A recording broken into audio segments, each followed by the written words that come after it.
being reborn. Right. And that's where you find the snake, the serpent, the plumed serpent on a lot of their pyramids. So I find this, and I'm going, oh, my God. Well, all of a sudden, Ted Danson comes out with this television series in a movie called, Back to Atlantis. And he actually shows where Hitler ordered Heinrich Himmler to look for the master race. George, they went into Tibet. They went into Central South America, everywhere looking for the master race. And I'm like, oh, my God, what if, let's just take a wild scenario, and I was looking for a plot to add to the Ed story because, you've got, when you're writing a book, you've got to have some wheels that it can roll on. And I looked at Ed's coming from Latvia, and where does he land? He lands at an area of Florida at the edge of the Everglades. They actually say the tip of the Bermuda Triangle actually goes into that area. So I'm going, oh, my God, we got Atlantis, we got the Bermuda Triangle, we got that city out there. Now, 10,000 years ago, George, which a lot of people don't realize, all that water was dry land. Exactly. So the city could have sat right there.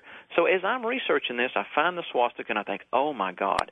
So I came and I based a lot of this on Casey's writings because he said they misused the crystal powers. They actually had a generating plant, and they had like a laser type war, like a Star Wars type war that destroyed it. So I'm sitting here going, what if?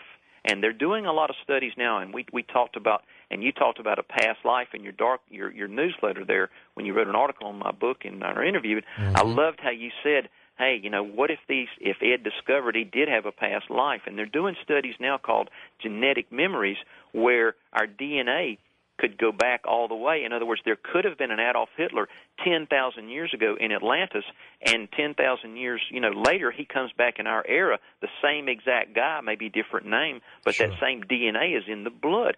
So my plot in the book, George, is to go back in Atlantis and see what happened there. And let's just say if those pyramids are that old and the swastikas are there, what if there was a form of Nazis? And what I was trying to show, George, was let's look out, because evil that's in the past always comes back, and it kind of repeats itself like a circulating pattern. So in the book, the reason I put the picture of the Mayan swastika was to show that this culture could have existed 10,000 years ago in this city, okay, could have been someone like Adolf Hitler, and what I was trying to do was warn the world, look out, these things can happen again. And actually in page 254 of the hardback book, I mentioned Ed was not a Nazi. He did not like these things. He was keeping up with it. And you got to remember, George, and this time period that Ed was there was one of the greatest times, and Hitler was a big part of that in the evil that he committed. So I was trying to show in the book, and I actually said, we have to watch out for these cultures. But what happened was when I mailed the book to Coral Castle for them to approve it, the owners were down there for a visit, and the book was on the counter. Well, when you look in the hardback book, on third page you see the Mayan swastika. Well, the owner picked up the book, was perusing it, saw the Mayan swastika, and went, boom, threw my book in the trash and said, he went bananas. He's a communist and will never carry this book in our place. Okay, without even looking at what it was. Without reading the book, nothing. And actually, the strange thing is my friend who actually did the first newspaper review was a Jewish friend of mine, and I ran the store by her, and I said, now, you sure you understand what I'm trying to say? And she said, it's clear as a bell. You have no problem. And I've actually had Jewish friends of mine who wrote me and said, hey, I understand what you were doing, but this is a case, George, I'm not beating anybody up. It's a shame that I've done all this work, and the book is not offered there, and I would do anything to sit down with these people and explain to them what I was trying to say, but they will not talk to me, so it's just a lost cause. All right, so you may not be the one to track them down, but somebody at Coral Castle, is Coral Castle, I've not been there. It's privately owned. It's privately owned, but yes. You can go see it. You can tour it. It's you have to. Yes. How much you pay to go see it now? Now, it's gone up. It used to be $6. It's about $10 now. So for $10 you go there, and I guess there's staff there. There's guides. Around? Yeah, there's guides, and they give you about an hour's tour there. So somebody somewhere is the manager of Coral Castle. If you call down there, right? Correct. Sylvia is the manager. All right. If you call Sylvia and say, Sylvia, who owns Coral Castle? What's she going to say? You will get probably. I'm not allowed to give out that information. All right, but she does know who it is. Of course. So how much money do you think they're making down there now? actually, George, there's I mean, it's not like a lot of people go there all the time. No, it's not like Disneyland. No. In fact, one of the things that's hurt Coral Castle and all those places is Disneyland. You know, everybody wants to run down and see all the whiz and the bang, which is great. And Coral Castle is more of a historical, scientific thing in a way, but it's a lot of fun. You can put your kids in there, and Ed was saying, I don't need hurricane insurance because Hurricane Andrew blew through there and it was still fine. I don't need fire insurance because nothing I have will burn. So kids can come through there, play up. They can't hurt anything. It's an outdoor museum, but only about, I'd say, 10 years ago there were 75,000 visitors. There's probably a lot more. When we did the Coast Show, they packed that place, and they're still going from that show. But I would say so give me an estimate. How many people do you think go through there? I'd say 90,000. 90,000 people a year at $6. So it's generating over $500,000 in gross sales. Right. And I don't know what their expenses are, but it's probably paying its mortgage. Oh, right? For sure. At least. For sure. Yeah. And one sad thing that I want to say is I want to run down there with a can of WD-40 and spray all of Ed's iron tools because they're not. I mean, I hate to say this, they're just not putting the money in keeping up his tools. They're not taking care of it, are they? No.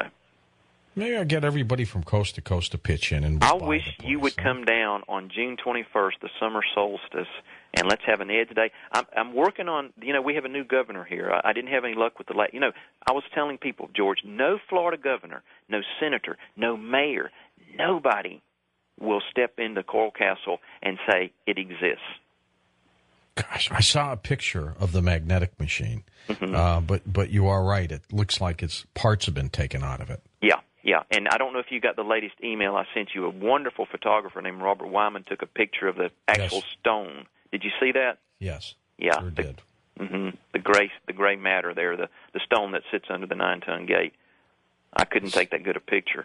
Right. But yeah, George, there's so much that could be done there, and the knowledge that could be gained from this place, it's just being wasted. Well, we're going to continue talking about some of the magnificent things that Ed had at Coral Castle, but also what I'd like, Joe, next hour when we open up the phone lines, maybe somebody has some inside information on the Coral Castle, like the woman who called you after listening to your appearance on Coast to Coast in 2004. Maybe someone out there has had relatives who know about Coral Castle. Maybe someone out there was told the secret by Ed Leedskalnin. We'll be back. Let's hope so.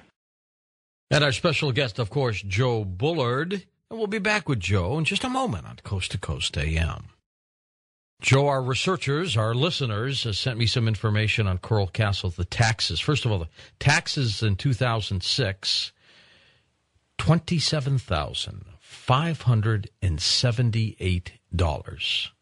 And the owner's name is just listed as Coral Castle, Inc. So that is that. Now what somebody would have to do is send a letter to the Secretary of State in Florida to get the information on the corporation, or at least find the attorney who's responsible for it, and then you track down the owners. But if you're paying property taxes of $27,000, that place is worth $2.5 to $4 million. Oh yeah, at least.